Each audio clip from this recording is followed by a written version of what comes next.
श्लोक नंबर 24 चल रहा है।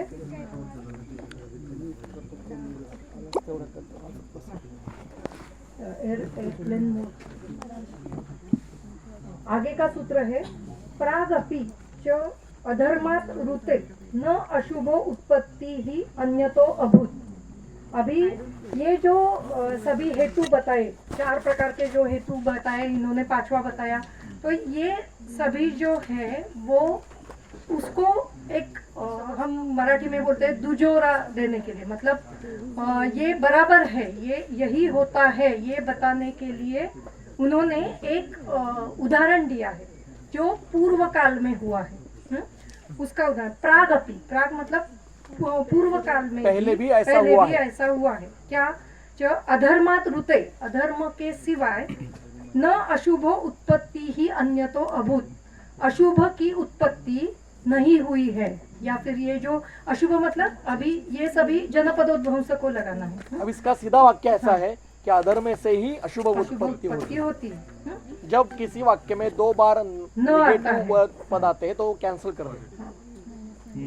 आदि काल में ही आदिति सूत सम ओजसो अति विमल विपुल प्रभावाः प्रत्यक्ष देव देवर्षि धर्म यज्ञ विधि विधानाः शैल सार संहत स्थिर शरीराः प्रसन्न वर्णेन्द्रियाः पवन समबल जव पराक्रम चारु स्पिक अभिरूप प्रमाण आकृति प्रसाद उपचयवंताः सत्य आर्जव अनुशंस्य दान दम नियम तप उपवास ब्रह्मचर्य व्रतपराः व्यपगत भय राग द्वेष मोह लोभ क्रोध शोक मान रोग निद्रा तंद्रा श्रम क्लम आलस्य परिग्रहाः पुरुषाः बभूवुः अमित आयुषाः। तो किसका वर्णन चल रहा है? पुरुषों का वर्णन चल रहा है। वो कैसे है? पुरुषाः बभूवुः, भू धातु का परोक्ष भूतकाल है। तो ऐसे पुरुष से मनुष्य मनुष्य हो चुके हैं। कैसे? जो अमित आयुष के हैं, जिनका आयुष्य बहुत मित मतलब गिनती कर सकते हैं, अमित गिनती नहीं कर सकते हैं, ऐसे आयुष्य के मनुष्य हो चुके हैं। वो कैसे है? अदिति सूत सम ओजसाः, अदिति सूत देव, अदिति द्वितीय अदिति, ये दोनों देवता और देव और दानव उनकी माताएं हैं। तो उनके सूत मतलब अदिति के सूत मतलब देवों के ओजस के समान ओज जिनका है, ऐसे अति विमल विपुल प्रभावाः, जिनका प्रभाव अति विमल है, अति विपुल है, बहुत ज्यादा मात्रा में प्रभाव है। प्रत्यक्ष देव देवर्षि धर्म यज्ञ विधि विधानाः, और वो सभी लोग देव देवर्षि धर्म यज्ञ इनकी विधियां करते थे। उस काल में ये यज्ञ वगैरह विधियां होती थी। शैल सार संहत स्थिर शरीराः, उनके शरीर कैसे होते थे? शैल मतलब पर्वत के समान, शैल मतलब पर्वत, पर्वतों का जो सार है उसके समान संहत ऐसे और स्थिर ऐसे शरीर जिनके हैं। प्रसन्न वर्ण इंद्रियाः, जिनके इंद्रिय ये प्रसन्न है, जिनका वर्ण प्रसन्न है। पवन सम बल जव पराक्रमाः, जिनका पराक्रम पवन सम बलवान है, पवन मतलब वायु के समान बलवान है और वेगवान है, जव मतलब वेगवान है। चारु स्पिक, जो शरीर है, स्पिक मतलब एक्चुअली स्पिक प्रदेश, तो वो चारु सुंदर है। अभिरूप प्रमाण आकृति प्रसाद, जिनकी आकृति शरीर की आकृति और उनका प्रमाण जो है वो अभिरूप योग्य रूप में है। अति प्रसाद उपचयवंताः, अधिक प्रसादवान धातु जिनमें है और उपचय अधिक मात्रा में है। सत्य, और वो कैसे है? अभी ये सभी शरीर का वर्णन हुआ, अभी मन का या फिर आचरण का वर्णन करते हैं। सत्य आर्जव अनुशस्य दान दम नियम तप उपवास ब्रह्मचर्य व्रतपराः। सत्य मालूम है, आर्जव मतलब रुजा है जिनमें, करुणा है। अनुशस्य कृपालु है, दयालु है। दान करने वाले, दम नियम उनका पालन करने वाले, तप उपवास ब्रह्मचर्य और जब ब्रह्मचर्य इत्यादि व्रत का सेवन करने वाले हैं। व्यपगत भय राग द्वेष मोह, जिनके व्यपगत मतलब दूर हुए हैं, क्या भय राग द्वेष मोह, अभी ये इसका वर्णन मैं नहीं करूंगी, आगे जाते हैं। ऐसे पुरुष जो अमित आयुष के थे वो हो चुके हैं। तेषाम उदार सत्व गुण कर्मणाम अचिंत्य रसवीर्य विपाक प्रभाव गुण समुदितानि प्रादुर्बभूवुः शस्यानि सर्वगुण समुदितत्वात् पृथिव्यादीनां कृतयुगस्य आदौ, कृतयुग के पहले पार्ट में, कृतयुग के पूर्व काल में ये सब था, ऐसे पुरुष थे। और क्या, तेषाम उदार सत्व, उनके, उन पुरुषों के उदार सत्व गुण कर्मणाम, उनके गुण के कारण, उनके कर्म के कारण जो वनस्पतियां थी वो कैसे थी, अचिंत्य रस वीर्य विपाक प्रभाव गुण समुदित थी। उनके रस वीर्य विपाक प्रभाव ये अचिंत्य थे, बहुत ही क्या बोलते, लाजवाब थे। प्रादुर्बभूवुः शस्यानि सर्वगुण समुदितत्वात् पृथिव्यादीनां, पृथ्वी इत्यादि जो महाभूत है वो सर्वगुण संपन्न थे। अभी सर ने भी यही बात कही कि ये सभी संपन्न था और अभी हम पृथ्वी इत्यादियों का नाश कर रहे हैं। जो पांचभौतिक तत्वों का वर्णन सुबह सर ने किया, तो अभी हम क्या कर रहे हैं, ये पांचभौतिक गुणों का ह्रास कर रहे हैं, पृथ्वी का ह्रास कर रहे हैं, जल का ह्रास कर रहे हैं, वायु का ह्रास कर रहे हैं, ऐसे चल रहा है। ये कृतयुग के पहले था। भ्रश्यन्ति तु कृतयुगे केशांचित अत्यादानात् सांपन्निकानां सत्वानां शरीर गौरवम आसीत्। सुबह सर ने जो जैसे कहा कि वो शालीन और यायावर जैसे ऋषि हुए, और जो शालीन हुए वो सांपन्निक हो गए, उन्होंने संपत्ति संपत्ति इकट्ठा की और वो सांपन्निक हो गए। अति आदानात, आदानात खाना भी उनका अधिक मात्रा में होने लगा।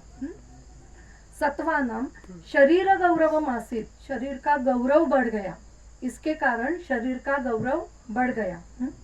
शरीर गौरवात् श्रमः, शरीर गौरव के कारण श्रम उत्पन्न होने लगा। श्रमात् आलस्यम, श्रम के कारण शरीर में आलस्य उत्पन्न हो गया। आलस्यात् संचयः, आलस्य के कारण और धन का संचय, शरीर का भी संचय, शरीर में बैठे रहना है, खाना खाना है, तो शरीर में भी दोषों का संचय होने लगा और आलस्य का भी है, धन का भी संचय वो करने लगे। संचयात् परिग्रह, संचय के कारण परिग्रह, परिग्रह का मतलब ही संचय करना, इकट्ठा करना। परिग्रहात् लोभः, जब परिग्रह करते हैं तो क्या, ये मेरा है, ये मेरा है, ये घर मेरा है, इसका इंच इंच मेरा है, इसमें नहीं आना है, तो ये लोभ हो गया। लोभात् प्रादुरासित कृते, मेरा भी मेरा है और आपका भी मेरा है, अभी तो वो भी है। प्रादु आसित कृते, ये कब हुआ, पहले कृतयुग से शुरू होने लगा। ततः त्रेतायाम, अभी त्रेता युग में क्या हुआ, लोभ, यहाँ तक सिर्फ लोभी ही थे, आगे क्या हुआ, लोभात द्रोह उत्पन्न हो गया। अभिद्रोहात अनृत वचनम, अभिद्रोह के कारण असत्य वचन शुरू हो गए, क्योंकि उसका भी मेरा है तो वो लेने के लिए असत्य वचन कहना है। अनृत वचनात् काम क्रोध मान द्वेष पारुष्य अभिघात भय ताप शोक चिंता उद्वेगादयः प्रवृत्ताः, सभी मानसिक व्याधियां जो है वो उत्पन्न होने लगी। ये सभी मानसिक व्याधि है, मन की व्याधि है। काम क्रोध लोभ मोह उद्वेग, ये सभी मन की व्याधियां है, इसका अधिष्ठान मन है। प्रवृत्ताः ततः त्रेतायाम धर्म पादो अंतर्धत्ते, अभी क्या हुआ, त्रेता युग में धर्म का एक पाद कम हो गया, धर्म का एक पाद लुप्त हो गया। तस्य अंतर्धानात् युग वर्ष प्रमाणस्य पादरासः, उसके अंतर्धान होने से युग वर्ष प्रमाणस्य, युग के जो वर्ष होते हैं उसमें एक पाद का ह्रास हो गया। अभी युग के प्रमाण कितने हैं वो मैं बताती हूँ आपको। मैंने थोड़ा लिख के लाया है क्योंकि वो बहुत बड़े हैं। इसमें दो प्रकार से करते हैं, एक मनुष्यों के वर्ष और देवताओं के वर्ष। तो देवताओं के वर्ष जो थे वो कृत युग में 4800 थे, त्रेता युग में वो 3600 हो गए, फिर द्वापर युग में 2400 हो गए और कली युग में वो 1200 वर्ष हो गए। मनुष्यों के वर्षों का अगर हमने सोचा तो 4 युग के जो 4 चरण है वो पूरे 43,20,000 इतने बताए गए हैं मनुष्यों के वर्षों के हिसाब से। फिर सत्य युग में ये 17,28,000, त्रेता युग में ये 12,96,000, द्वापर युग में 8,64,000 और कली युग में 4,32,000 बरस ऐसे बताए जाते हैं। ये सभी पुराणों में वर्णन आया है। तो इस प्रकार से एक एक जो युग के वर्ष थे वो चार गुना कम हो गए, 4 गुना ये कम हो गए। तो अंतर्धानात् युगवर्ष प्रमाणस्य पादरहसाः पृथिव्यादेः गुणपाद प्रणाशो अभूत। और पृथ्वी इत्यादियों का भी इसी प्रकार से 4 गुणों से ह्रास होने लगा। मतलब पृथ्वी जैसे कृत युग में थी उससे त्रेता युग में 1/4 कम हो गई गुण में, फिर द्वापर युग में और कम हो गई, फिर कली युग में और कम हो गई। तो पृथ्वी के गुण कम हो जाने से क्या होगा, शस्य के गुण भी उतने कम हो जाएंगे, धान्य के गुण कम हो जाएंगे। और अभी तो हम उसका भी ह्रास कर रहे हैं, वो पेस्टिसाइड्स और ये डालते हुए उसका भी ह्रास कर रहे हैं। पृथिव्यादेः गुणपाद प्रणाशो अभूत तत्प्रणाश कृतश्च शस्यानां स्नेह वैमल्य रसवीर्य विपाक प्रभाव गुणपाद भ्रंशाः। वही मैंने अभी कहा कि शस्यों का भी जो स्नेह विमलता उसमें जो चाहिए थी, रस वीर्य, ये ऐसे ऐसे कम होते गए। ततः तानि प्रजाशरीराणि हीयमान गुणपादैः आहार विहारैः अयथापूर्वम्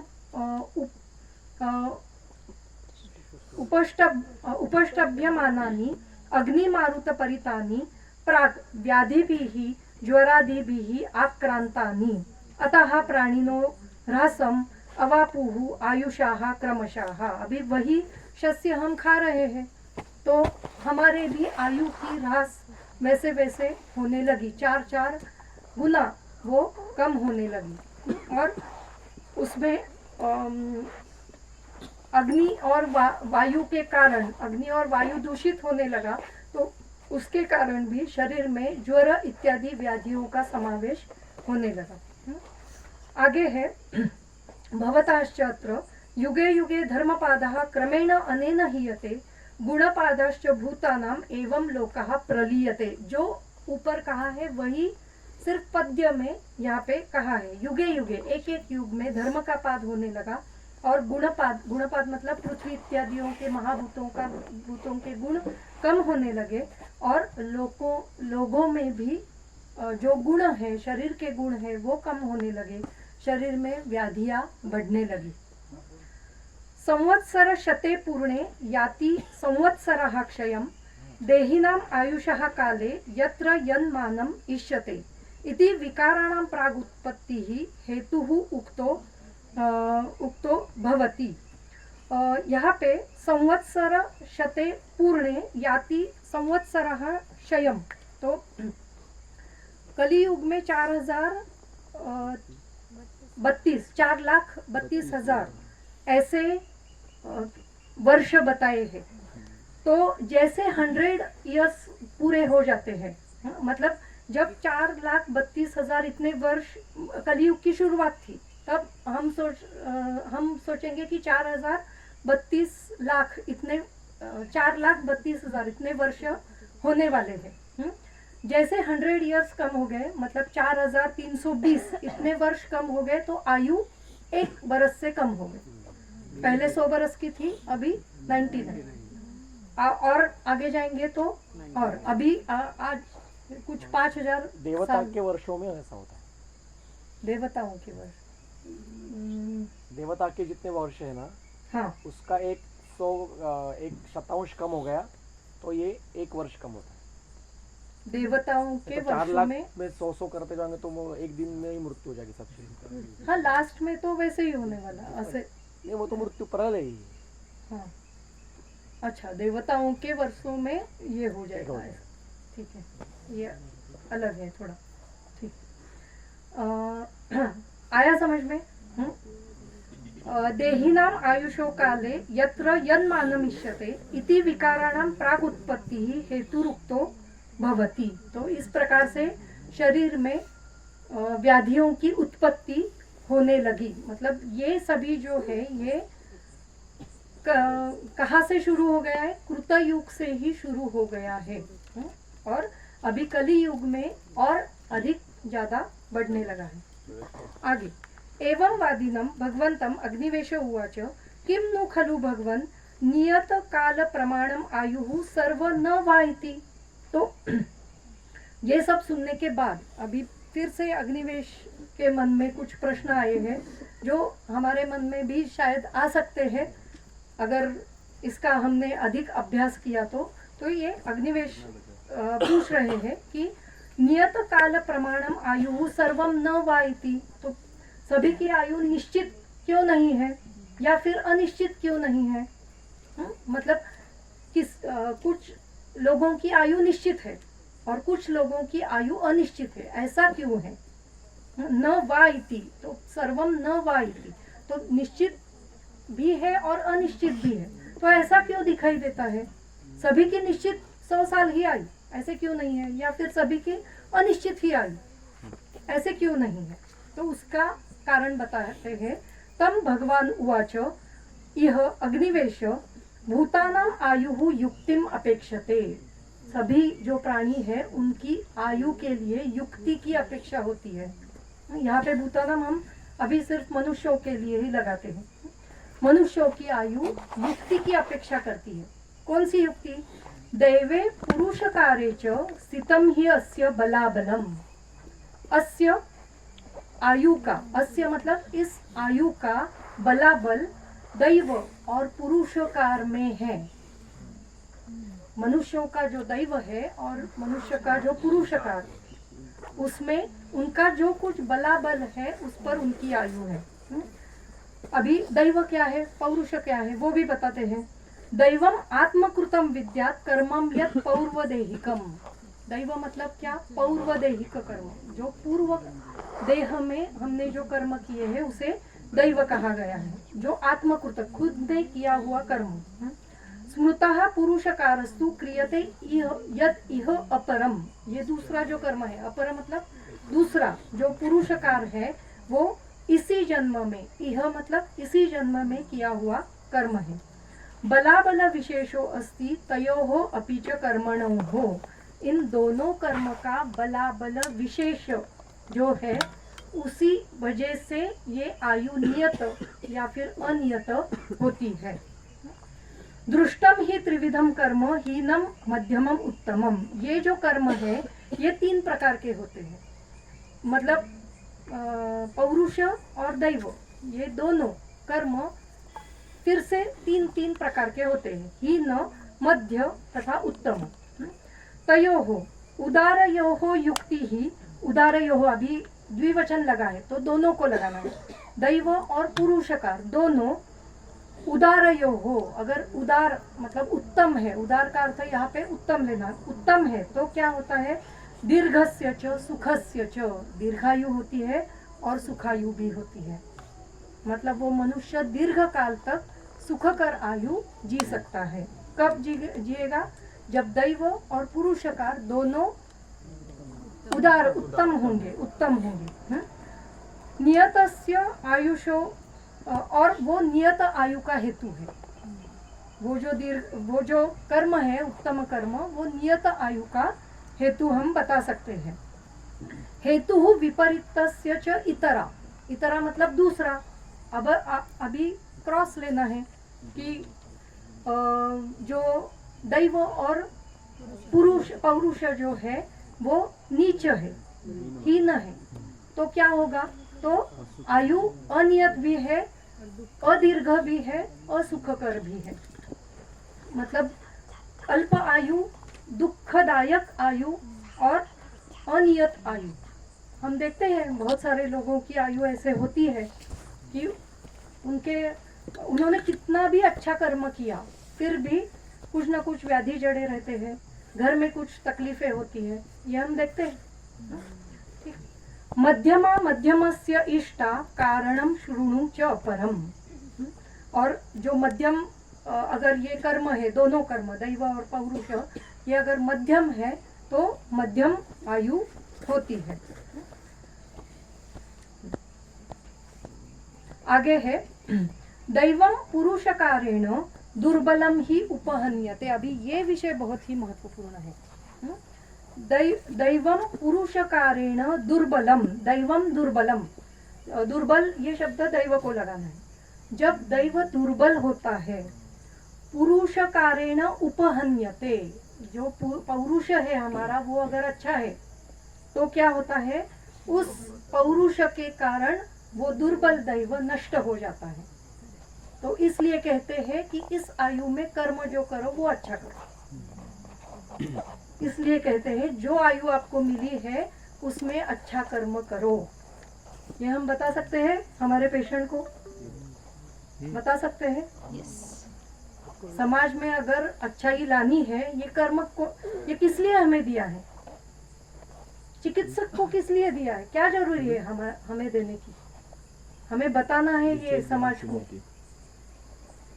कि अब अगर इस जन्म में अच्छा काम करोगे तो पहले वाले जन्म के जो कर्म है वो नष्ट हो जाएंगे। करो काम अच्छा, बराबर। दैवम पुरुषकारेण दुर्बलम ही उपहन्यते दैवेन च इतरत कर्म। इतरत मतलब फिर से पौरुष कर्म यहाँ पे लेना है। दैवेन च इतरत, अगर दैव बहुत ही बलवान है तो क्या होगा? जो दुर्बल पौरुष है, अभी अगर आप अयोग्य काम कर रहे हो तो वो उस दैव के कारण नष्ट हो जाएगा। मतलब आप कितना भी अच्छा काम करो, अयोग्य काम अगर आपने किया तो जो दैव है वो अगर बलवान है तो उसका फल अभी मिलने वाला है। ठीक है, तो असुख आयु, अल्पायु ऐसे भी हो सकता है। रोगी आयु, रोगयुक्त आयु ऐसे भी मिल सकती है। दृष्ट्वा यत् एके मन्यन्ते नियतम मानम आयुषः।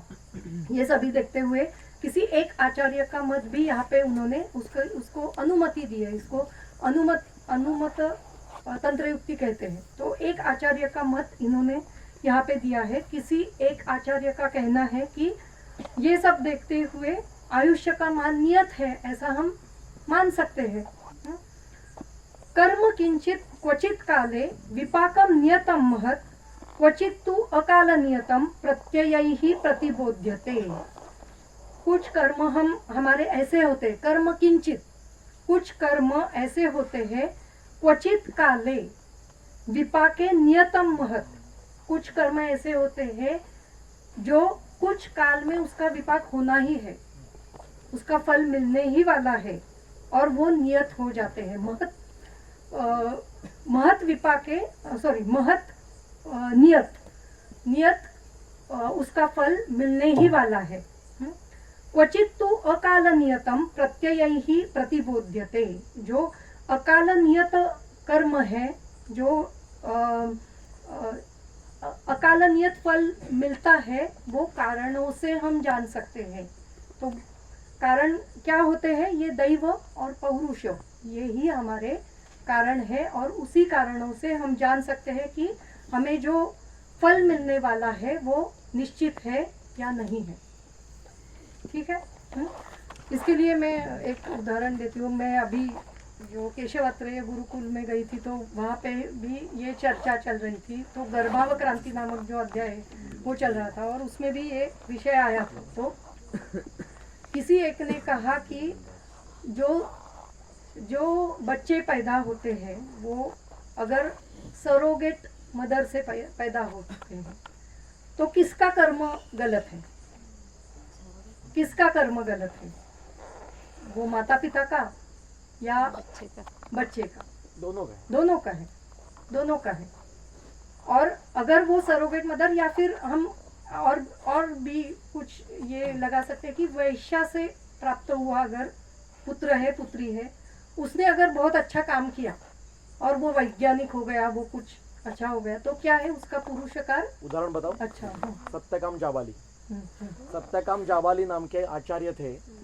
ये जाबाली नाम की वेश्या के पुत्र थे। तो जब उनको गुरु के घर में जाना पड़ा तो उन्होंने माँ को पूछा कि मेरे पिता कौन है, क्योंकि मुझे मेरा परिचय देना पड़ेगा। तो माँ ने बताया मुझे पता नहीं आपके पिता कौन है।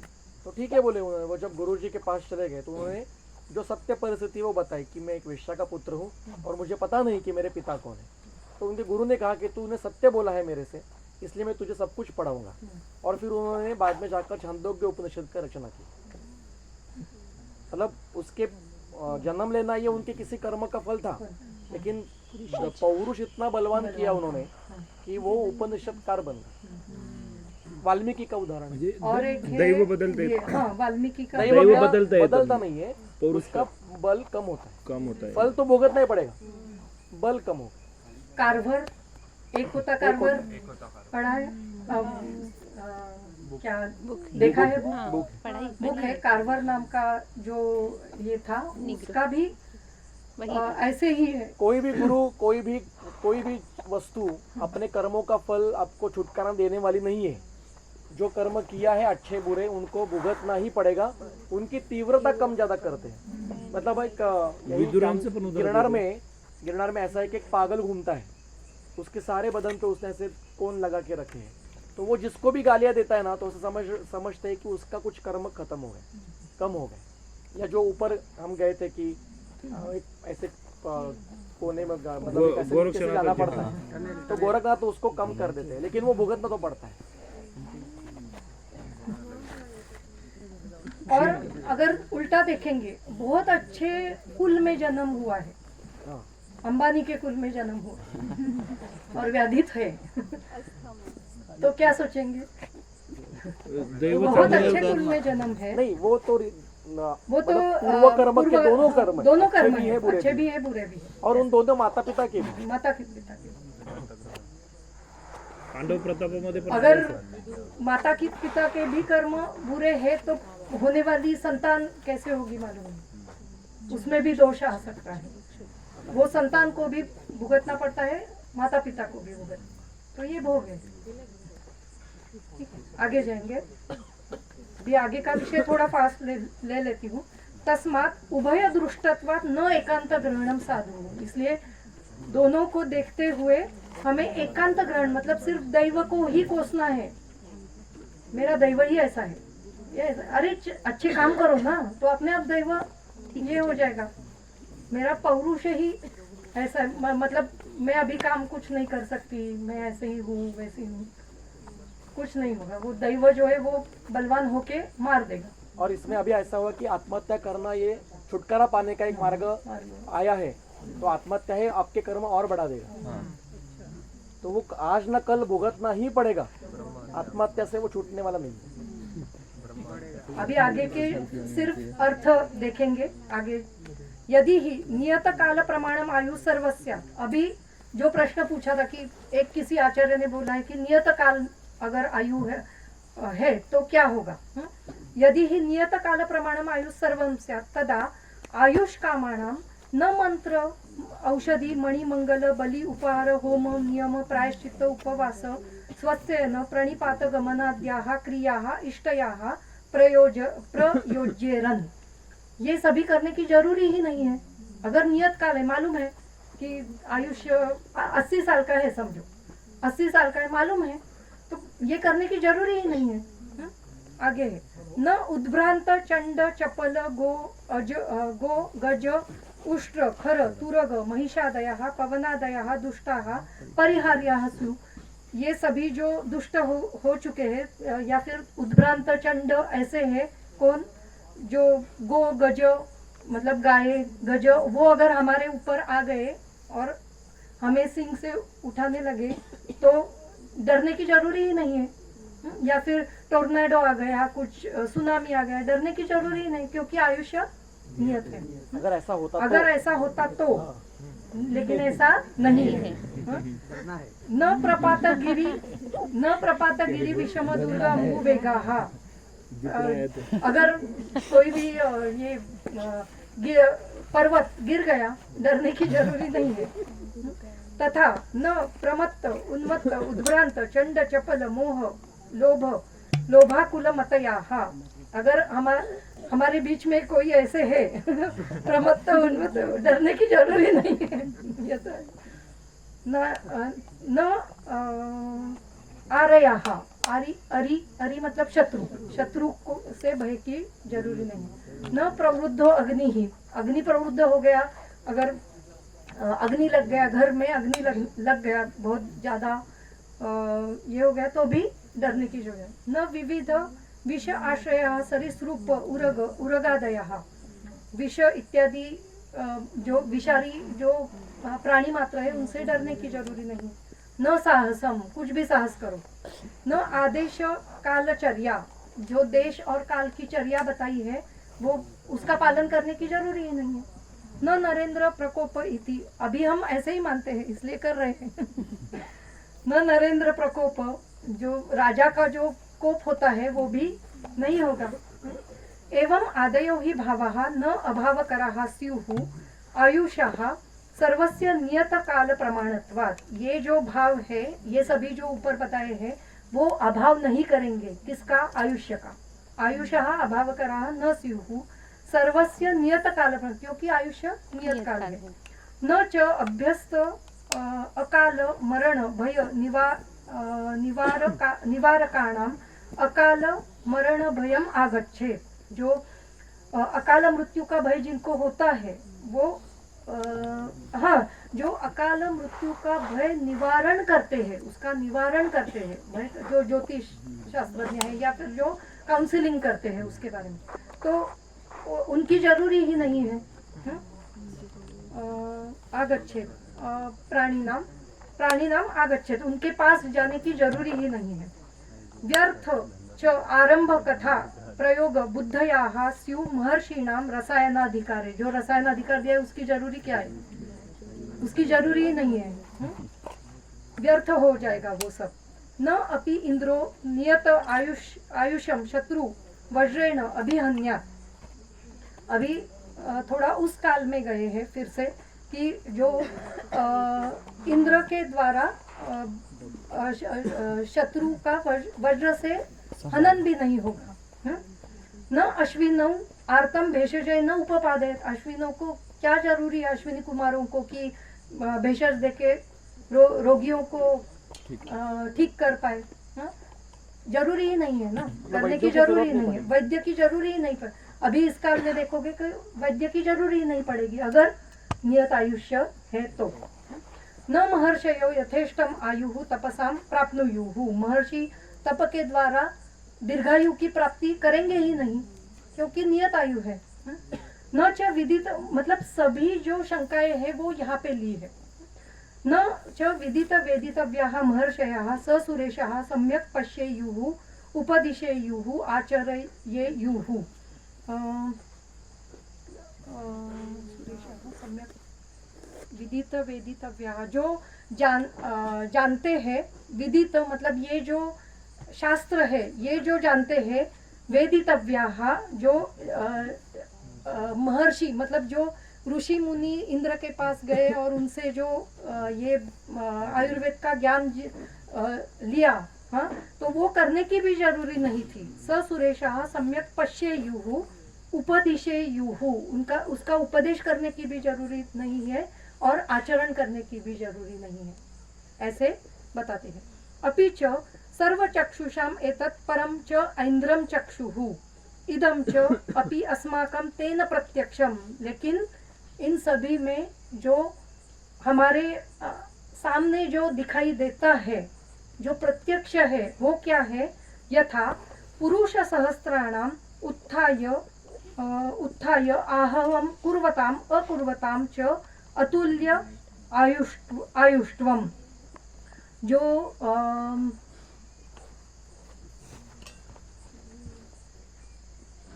पुरुष सहस्त्राणाम का अर्थ क्या है? उत्थाय आहवम, जो यज्ञ करते हैं और जो नहीं करते प्रत्यक्ष है। हाँ। कि जो योग पुरुष सहस्त्र हजारों पुरुषों का उत्थान करने के लिए, हाँ, करने के लिए आहवम, जो आहवम मतलब यज्ञ करते हैं, आहारम दोनों पाठ है। कुर्वताम अकुर्वताम, उनकी आयु अतुल्य। आहव का अर्थ युद्ध है। युद्ध, हाँ, आहव का मतलब युद्ध। तो युद्ध किया तो क्या होगा? उत्थान होगा। हम्म। युद्ध नहीं किया, सॉरी, युद्ध किया तो उत्थान नाश होगा। हाँ। और युद्ध नहीं किया मतलब वो टाला गया तो उत्थान होगा। उत्थान आयो कुर्वताम और कुर्वताम जो अतुल्य आयुष्टम। तो उनकी आयु मतलब ये अतुल्य है, तुल्य दोनों की नहीं आयु है, तुलना करने जैसी नहीं है। नहीं है, हाँ, अतुल्य आयु है। मतलब युद्ध किया तो वही नष्ट होने वाले हैं, वो भी नष्ट होने वाले हैं, और और युद्ध नहीं किया तो रहेंगे। हाँ, तो रहेंगे। तो ये युद्ध करने या हेतु पर डिपेंड है कि तो कौन सा हेतु है उसके ऊपर डिपेंड है। ये प्रत्यक्ष मतलब देखते युद्ध हैं। किया, जो युद्ध के लिए जाते हैं, युद्ध करते हैं, तो वहां पे मृत्यु आने की संभावना है। साहस होता है, साहस होता है वो एक प्रकार का।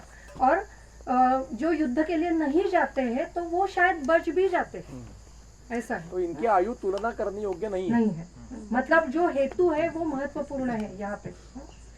तथा जात मात्राणाम अप्रतिकारात प्रतिकाराश्च, उसी प्रकार जो जन्म लेते हैं तो उनकी प्रतिकार करो या नहीं प्रतिकार करो या न प्रतिकार ये नहीं भी न करो, ये भी अतुल्य है। अतुल्य है। अभी सभी हेतु दिए हैं कि किस वजह से आयु का नाश भी हो सकता है और आयु बच भी सकती है और दीर्घायु प्राप्त भी हो सकता है। विषप्राशिनाम च अपि अतुल्य आयुष्वम, जो विष का प्राशन नहीं करते हैं और जो विष का प्राशन करते हैं उनकी भी आयु अतुल्य है, सेम नहीं होती। सेम नहीं होती। इसलिए विषकन्या की आयु ये सुखायु हितायु नहीं होती है। और ये हमारा प्रत्यक्ष है, ये हम देखते हैं कि उनकी आयु अलग अलग है। जो विष का प्राशन नहीं करते हैं उसकी आयु अलग है, और जो विष का प्राशन करते हैं उसको तत्काल मृत्यु आने वाली है। ये हम प्रत्यक्ष से देखते हैं, तो इसलिए आयुष्य नियत नहीं है, नहीं हो सकता है। ये उसके लिए उदाहरण स्वरूप ये सभी दिए हैं, दृष्टांत है ये सभी। न च तुल्यो योगक्षेमो उदपान घटानाम चित्र घटानाम च उत्सीदताम। हम ये भी देखते हैं कि जो घट है, अगर वो घड़ा पानी से भरा हुआ है तो वो धीरे धीरे वो उस पानी के कारण जीर्ण होके बाद में नष्ट होने वाला है। जो चित्र घट है वो शायद बहुत दीर्घ काल तक रहने वाला, केवल दिखाने वाला घड़ा, दिखाने वाला। जो चित्र घट है वो सिर्फ रखा है ऊपर, तो वो शायद दीर्घ काल तक उसकी आयुष्य होगा। तस्मात् हित उपचार मूलम जीवितम, इसलिए हमारा जीवन कैसे होना चाहिए? हित का ही आचरण हमें करना चाहिए। अतो विपर्यात मृत्यु, अगर इसका विपर्य किया, हित का आचरण नहीं किया तो मृत्यु होगी। मतलब ऐसा कहते हैं ना कि किसी यंग कोई व्यक्ति है, उसकी बाइक से चलाते समय एक्सीडेंट हो गई, तो हम कहते कि नहीं वो तो उसके नसीब में था। ऐसा कोई नसीब में नहीं होता है। साहस किया इसलिए मृत्यु हो गई। शायद साहस नहीं करता तो उसकी मृत्यु होती भी नहीं। अपि च देश काल आत्मगुण विपरीतानां कर्मणां आहार विकाराणां च क्रम उपयोगः सम्यक, इसलिए ये सभी करना है। क्या क्या करना है? देश काल आत्म गुण विपरीतानां कर्मणां आहार विकाराणां, जो आहार के जो विकार है, विकृतियां है, आहार अलग अलग प्रकार का जो आहार, आशित लीढ़ पीत खाद्य जो हम सेवन करते हैं वो कैसे लेना है? देश काल आत्मगुण विपरीत, मतलब आत्मगुण मतलब यहाँ पे दोषों के विपरीत लेना है, देश के विपरीत लेना है। अनुपदेश में विपरीत आहार लेना है, उसके विपरीत आहार या फिर काल के विपरीत आहार हमें लेना है। त्यागः सर्वस्य च अतियोग अयोग मिथ्यायोगा नाम। और जो अतियोग हम करते हैं, किसी भी प्रकार का अतियोग करते हैं, अगर विहार का अतियोग किया, बहुत दूर तक सिर्फ अध्व ही किया, उससे भी अध्व मतलब चलना, बहुत दिनों तक चलते रहे या फिर बहुत ज्यादा व्यायाम भी किया तो भी क्षय होने ही वाला है। या फिर मिथ्या योग किया तो ये होने वाला है। सर्व अतियोग संधारणम, सभी अतियोगों को हमें रोकना है, अतियोग नहीं करना है। असंधारणम उदीर्णाम च गतिमताम, जो बाहर जाने वाले हैं, गतिमत जो बाहर जाने वाले जो वेग है उसका उदीरण नहीं करना है, उसको रोकना नहीं है। जो वेग है, जो न वेगांधारणीय अध्याय में जो दिए हैं, वो जो शारीर वेग है उनका धारण नहीं करना है। साहसानाम च वर्जनम, साहस का त्याग करना है। आरोग्य अनुवृत्तौ हेतुम उपलभामहे सम्यक उपदिशामः सम्यक पश्यामश्च इति। तो ये सभी जो है ये आरोग्य की अनुवृत्ति करने वाले हैं, फिर से आरोग्य की निर्मिति करने वाले हैं, इसलिए उनका सेवन हमें करना है। अब ये श्लोक एक बार पढ़ लीजिए। अथ अपि च देश काल आत्म से एक बार सभी शब्द केवल देख लीजिए। अपि देश काल आत्म विज्ञान से नीचे का, हाँ 36 नंबर है ना, उसमें नीचे से 5वीं 6ठी लाइन से अपि च देश काल आत्म गुण विपरीत एक बार केवल देख लीजिए। हाँ मतलब मैं संहिता में जो चीजें होती है ना, मतलब देखने जैसी वो दिखाना चाहूँगा। अब निकालिए शारीर स्थान 6 चैप्टर, शारीर 6 पेज नंबर 330 श्लोक नंबर 8 पढ़ा, मिला सबको? अब वो श्लोक पढ़िए, सेम श्लोक है। काल मृत्यु, हाँ सेम श्लोक है। और इसी अध्याय में काल मृत्यु भी है आगे है, लेकिन ये श्लोक अनुवृत्ति करने के लिए बताया है। जो अभी दीदी बोल रही है जीवन की अनुवृत्ति करने के हेतु है, वो यहाँ पे उसे अधिकरण में आए। अब ये रिपीटेशन है क्या? नहीं, अधिकरण अलग है, इसलिए फिर से बताए। लेकिन ये पता होना चाहिए कि 2 जगह पे बताए। आगे जाएंगे। तम उवाच भगवान अत्रेयः श्रूयताम अग्निवेशो, हे अग्निवेश सुनो। यथा, बहुत अच्छा उदाहरण दिया है, एक दृष्टांत दिया, एकदम सिंपल है।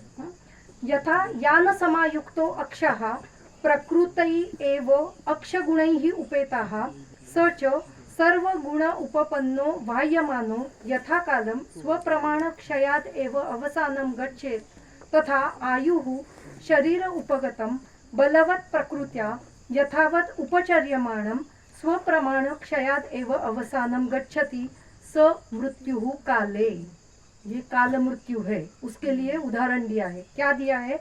जिस प्रकार से हमने एक गाड़ी खरीदी की है, यान समायुक्तो अक्षः, उसके जो पहिए हैं वो प्रकृति एवं अक्ष गुण ही उपेताः, वो जो पहिए हैं वो प्रकृति से उसकी जो प्रकृति है वो योग्य है, यथा योग्य है, उसके गुण है वो अच्छी तरीके से स्टर्डी है, सब जो भार है वो सह पाती है, इस प्रकार से अच्छे गुणों से युक्त है।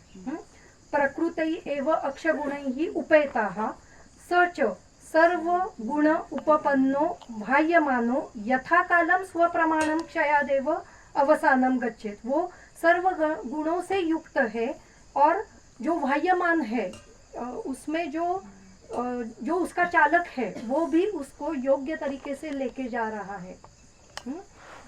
सर्वगुण उपपन्नो बाह्यमानो यथा कालम, तो क्या होगा? वो जो यान है उसके जो पहिए है वो यथा कालम क्षयात एव अवसानम गच्छेत, योग्य काल में उसका अवसान हो जाएगा, योग्य काल में वो जीर्ण शीर्ण हो जाएंगे।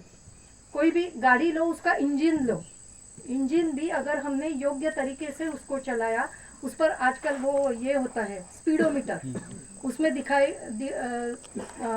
दिखाया जाता है कि इसके ऊपर जाओगे तो गाड़ी में खराबी हो जाएगी, इंजन जो है वो खराब हो जाएगा। अगर इसके नीचे रहोगे तो वो दीर्घ काल तक चलती रहेगी और जो उसका जो क्या देते हैं एवरेज जो है वो भी अच्छा दे देगी। ये सब जो है वो अगर वो कब अच्छा रहेगा, और तो वो गाड़ी दीर्घ काल तक, मतलब उसका जो योग्य काल है, अभी तक आजकल तो गाड़ियाँ 5 साल के बाद बदलनी पड़ती है, लेकिन 5 साल तो अच्छी रहेगी। तो ये काल मृत्यु है गाड़ी का। तथा आयु, उसी प्रकार आयु का क्या है, शरीर उपगतम बलवत प्रकृतिया, शरीर में बलवान प्रकृति है, प्रकृति जो शरीर का जो शरीर मिला है वो बहुत अच्छे प्रकृति का है। प्रकृति मतलब सिर्फ दोषों की स्थिति, ऐसे हम ले सकते हैं कि दोषों की स्थिति जो है वो योग्य है। यथावत उपचर्यमाण, और हमने उस शरीर को अच्छी तरीके से उसका पालन पोषण किया। उपचर्यमाण स्वप्रमाण क्षयादेव अवसानम गच्छति, तो योग्य काल में वो अवसान उसका हो जाएगा और उसका क्षय हो जाएगा। ये काल मृत्यु है शरीर का। यथाच, अभी हमने दूसरा उदाहरण देते हैं। यथाच स एव अक्ष, वही अक्ष है जो कैसा है, वही अक्ष क्यों लिया, क्योंकि वो प्रकृति गुण उपेत है, उसकी जो स्वभाव से वो, या फिर उसके जो पहले जब हमने खरीदी किया है वो अच्छे गुण का है। स एव अक्षो अति भार, अभी हमने उस पर भार डाल दिया। अधिष्ठितत्वात्, विषम पथात, विषम मार्ग में गए, अपथात जो मार्ग नहीं है उस पर गए। अक्ष चक्र भंगात, उसके जो अक्ष और चक्र है, चक्र का जो अक्ष होता है वो भंग हो गया। बाह्य वाहक दोषात, जो वाहन लेके जाने वाला है, जो ड्राइवर है उसमें दोष है, वो कैसे भी गाड़ी चला रहा है, उसने उसमें जो तेल डाला है, ईंधन डाला है वो गलत डाला है। उससे क्या होगा, अणि मोक्षात, और अणि मतलब जो पहिया होता है उसका जो बीच वाला जो कीला होता है उसे अणि कहा जाता है, उसका मोक्ष हो गया। तो क्या होता है, अनुपांगात पर्यसनात अंतरा अवसानम आपद्यते, इन सभी गुणों, इन सभी दोषों से, अनुपांगात इति स्नेह आदानात, स्नेह ही नहीं दिया उसको, या फिर पर्यसानात परिक्षेपात, अगर गलत मतलब उसको कुछ क्या परिक्षेप किया, मारा या फिर उसको निकाल दिया, हर बार निकाल के फिर से जोड़ा, ऐसे करते रहे हम, तो क्या हो जाएगा, परिक्षेपात अंतरा अवसानम आपद्यते, तो बीच में ही, अंतरा मतलब बीच में ही उसका अवसान हो जाएगा। मतलब जो जन्म से लेकर मृत्यु तक का जो काल है उसके बीच में ही। तथा आयु अपि अयथा बलम आरंभ, अगर बल का आरंभ, बल अगर अयथा पूर्वक उसका उपयोग किया, साहस किया। अयथा अग्नि अभ्यवहरणात्, अग्नि को न देखते हुए आहार विहार का सेवन किया। विषम अभ्यवरणात्, विषम सेवन किया। विषम शरीर न्यासात, शरीर का जो न्यास है, मतलब शरीर की जो हलचल है वो अयोग्य की, आजकल करते हैं लोग, रील बनाते हैं और हर रोज नाचते हैं।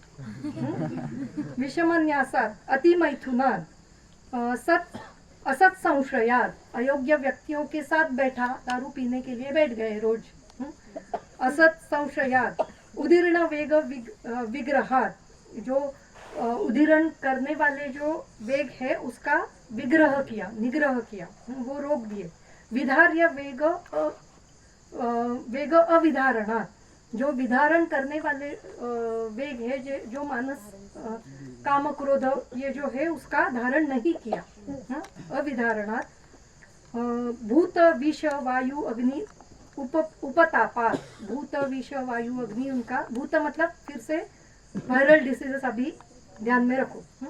अगर उसका विस्तार करना है तो शायद अभिजीत सर बाद में उनके इसमें करेंगे। वायु अग्नि उसका उपताप हो गया, उपतापात अभिघातात, उस पर अभिघात करते रहे, शरीर पर अभिघात करते रहे, अभिघातात आहार प्रतिकार विवर्जनात, आहार नहीं लिया, आहार का प्रतिकार किया, करते हैं जो स्लिम, जिनको 0 फिगर चाहिए वो लड़कियां करती है, आहार नहीं लेना है, थोड़ा सा ही लेना है, एक ही चपाती खानी। विवर्जनात अंतरा अवसानम आपद्यते स मृत्यु अकाले, तो अकाल मृत्यु आ सकती है ये। तथा ज्वरादीन अपि आतंकान मिथ्या उपचारितान अकाल मृत्युन पश्याम, ज्वर इत्यादि व्याधि भी मिथ्या उपचार के कारण उस व्याधियों में भी अकाल मृत्यु आ सकती है। मतलब व्याधि तो साध्य है, लेकिन फिर भी अगर उपचार योग्य नहीं लिए तो अकाल मृत्यु आ सकती है। तो अभी ये मिथ्या उपचार जो शब्द है उसी को लेते हुए अग्निवेश ने एक प्रश्न पूछा है। अथ अग्निवेशः प्रपच्छः किं नु खलु भगवन् ज्वरितेभ्यः पानीयम् उष्णं प्रयच्छन्ति भिषजो भूयिष्ठं न तथा शीतम अस्ति च शीतसाध्यो अपि धातु ज्वरकर इति। तो उन्होंने प्रश्न क्या पूछा है, ये पूरा अलग प्रश्न है, अधिकरण ही बदल जाता है। कहते हैं प्रसंग तंत्र। प्रसंग तंत्र युक्ति से ये प्रश्न पूछा है कि ये विषय चल रहा है जनपदोध्वंस का, लेकिन प्रश्न पूछा है ज्वर के बारे में। क्या पूछा है कि ज्वर में उष्ण जल क्यों लेते हैं, ज्वर में शरीर में उष्णता बढ़ती है और फिर भी उष्ण जल देते हैं, तो वो क्यों देते हैं, ये मिथ्या उपचार नहीं है क्या? ये प्रश्न पूछा। प्रयच्छन्ति भिषजो भूयिष्ठम न तथा शीतम, ये ज्वर जो है वो शीत साध्य है, शीत, उसमें शीत चिकित्सा करनी चाहिए क्योंकि पित्त बढ़ गया है ना, तो शीत चिकित्सा करनी चाहिए, तो उष्ण जल क्यों देते हैं, ऐसा प्रश्न उन्होंने पूछा। तम उवाच भगवान अत्रेयः ज्वरितस्य काय समुत्थान देश कालान अभिसमीक्ष्य, शरीर में उसका समुत्थान, उसका हेतु देखते हुए देश काल, इसको इनका योग्य तरीके से अभ्यास करते हुए पाचनार्थम पानीयम उष्णम प्रयच्छन्ति, पाचन के लिए उष्ण जल का सेवन करते हैं। ज्वरो ही आमाशय समुत्थाः, ज्वर ये आमाशय समुत्थ व्याधि है, इसलिए वहाँ पे पाचन की जरूरी है और उसके लिए उष्ण जल का सेवन किया जाता है। प्रायो भेषजानि च आमाशय समुत्थानां विकाराणां पाचन वमन अपतर्पण समर्थानि भवन्ति, ये समझ में आया? प्रायः उसमें पाचन, जो आमाशय समुत्थ व्याधि है उसके लिए पाचन वमन अपतर्पण देना जरूरी है। पाचनार्थम च पानीयम उष्णम, पाचन के लिए उष्ण जल का सेवन किया जाता है। तस्मात् एतत् ज्वरितेभ्यः प्रयच्छन्ति भेषजो भूयिष्ठम, तो बहुत बार, बहुत मतलब अनेक सारे ज्वर में पानी, गर्म पानी ही दिया जाता है। तद ही तेषाम, तो वो गर्म पानी क्या क्या करता है वो बताते हैं, वो मैं सिर्फ पढ़ती हूँ। तद ही तेषाम पीतम वातम अनुलोमयति अग्निम च औदर्यम, औदर्य अग्नि, औदर्य उदरे याति इति औदर्य, उदर में जो अग्नि है उसका उदीरण हो जाता है। क्षिप्रम च जराम गच्छति श्लेष्माणं परिशोषयति स्वल्पम अपि च पीतम तृष्णा प्रशमनाय उपकल्पते, तृष्णा का शमन हो जाता है। तथा युक्तम अपि च एतद् न अत्यर्थ उत्सन्न पित्ते, लेकिन ये कब नहीं करना है, इसलिए वो वहाँ पे दिया है कि भूयिष्ठम, बहुत बार ऐसे करते हैं लेकिन कुछ समय में ऐसे नहीं करते हैं। कहाँ नहीं करते हैं? जहाँ पे पित्त उत्सन्न है, उत्सन्न पित्ते ज्वरे सदाह भ्रम प्रलाप अतिसारे वा प्रदेयम, वहाँ पे नहीं करना है। उष्णे नहीं दाह भ्रम प्रलाप अतिसारा भूयो अभिवर्धनते, ये बहुत अधिक मात्रा में बढ़ते हैं। शीते न च उपशम्यन्ति इति, और वहाँ पे शीत चिकित्सा ही हमें करनी पड़ती है। शीते न उष्ण कृतान रोगान शमयन्ति भिषक विदाः, ये तो शीतकृताः रोगाः तेषाम उष्णम विषर्जितम, ये हमें मालूम है। सामान्य विशेष करना है यहाँ पे। आगे है, अभी फिर से अधिकरण बदल चुका है, फिर से प्रसंग तंत्र युक्ति से।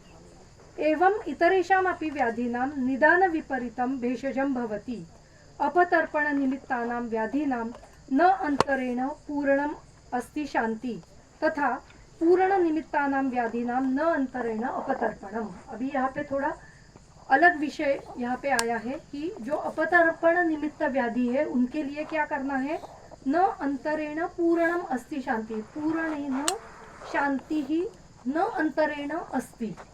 फिर से दो न आए हैं, न अंतरेण शांतिम अस्ति, तो पूर्ण ही करना चाहिए, ऐसे पूर्ण मतलब संतर्पण करना चाहिए, और संतर्पण निमित्त जो व्याधि है उसमें अपतर्पण करना चाहिए। अपतर्पण फिर से 3 प्रकार का है, लंघन, लंघन पाचन, दोषावशेषणम। तत्र लंघनम अल्पबल दोषाणाम, लंघन किस लिए, ये सभी मालूम है आपको, इसलिए फास्ट जाते हैं, इनको भी मालूम है फर्स्ट ईयर को, तो हम आगे जाते हैं। प्रश्न कुछ आया तो पूछ लेना। लंघनम अल्पबल दोषाणाम, लंघनेन, लंघन से क्या होता है, अग्नि मारुत वृद्ध्या वात आतप परितम इव अल्पम उदकम अल्पो दोषो प्रशोषम आपद्यन्ते। जिस प्रकार से अगर जलाशय है उसमें थोड़ा सा पानी है और वायु और आतप उष्णता के कारण वो जल शुष्क हो जाता है, उसी प्रकार अगर शरीर में दोष कम मात्रा में है तो वो अग्नि और वायु की चिकित्सा से वो मतलब लंघन की चिकित्सा से वो कम हो जाते हैं। लंघन पाचनाभ्याम ही सूर्य संताप मारुताभ्याम पांशु भस्म अवकिरणैः न च अनति बहु उदकम मध्य बलो दोषाः प्रशोषम आपद्यते। अगर पानी ज्यादा है तो उसमें और पांशु डालो, मतलब भस्म अवकिरण करो या फिर पांशु का अवकिरण करो, पांशु डाल दो, पांशु मतलब धूलिकण। उसी प्रकार से मध्य बल अगर दोष है तो लंघन पाचन से वो कम हो जाता है। जैसे थोड़ा सा पानी है उसमें रेते डाल दी, धूली डाल दी तो वो नष्ट हो जाता है, पानी खत्म हो जाता है। वैसे मध्य बल का व्याधि होगा तो इस चिकित्सा से वो नष्ट हो लंघन पाचन से ही नष्ट हो जाएगा। लेकिन बहुदोष है, बहुदोषाणाम पुनः दोषावसेचनम एव, दोषों का अवसेचन करना है, दोष बाहर ही निकालने पड़ते हैं।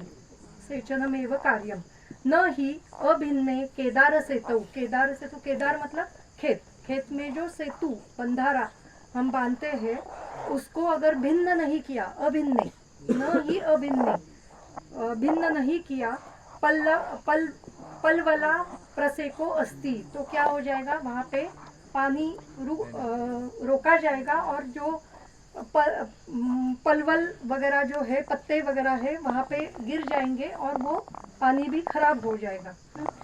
तद्वत दोषावसेचनम, उसी प्रकार जब हम शोधन चिकित्सा करते हैं तो क्या करते हैं, हम जो दोष है वो बाहर निकाल देते हैं।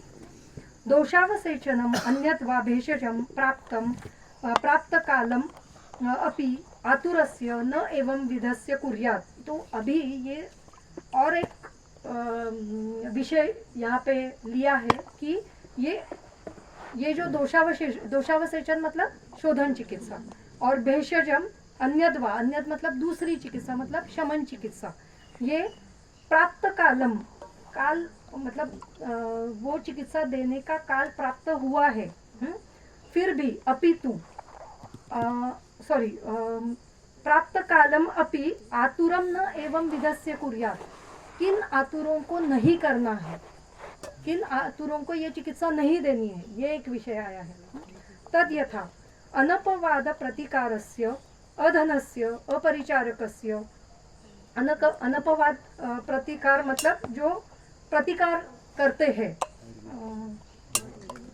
वाच्य प्रतिकार करते हैं। हमें पूछते गूगल में कैसे लिखा है, गूगल पे ऐसे आया है, वो वैद्य ऐसे कह रहे थे, व्हाट्सएप पे ऐसे आया है, व्हाट्सएप पे बोला है कि 8 गिलास पानी पियो, तो वाच्य प्रतिकार करते हैं। अनपवाद उनको नहीं करना है चिकित्सा, अभी किस किस को नहीं करेंगे, सभी ऐसे ही है। अनपवाद प्रतिकारस्य अधनस्य, जिसके पास धन नहीं है उनकी भी चिकित्सा नहीं करनी, मतलब नहीं तो धन का अर्थ जिसको जिसको धन औषध लेने के लिए, धन का अर्थ या संपत्ति भी हो सकता है या साधन भी हो सकता है। साधन मतलब जिसके पास साधन ही नहीं है। हमने अगर बस्ती लेने के लिए बोला है, अगर हम ऐसा भी कहेंगे कि चलो जाके घर पे बस्ती ले लो, लेकिन साधन ही नहीं है कुछ लेने के लिए, घर ही ऐसा है कि जिसमें बस्ती लिया, सभी लोग एक ही रूम में रहते हैं, साधन ही नहीं है, अपरिचारकस्य, जिसके पास परिचारक नहीं है, वैद्यमानिनस्य, जो वैद्यमानिन है, वैद्यों का सुनते नहीं है, नहीं खुद को वैद्य समझते हैं। वैद्यमानिन है, अभी तो सभी लोग समझते हैं।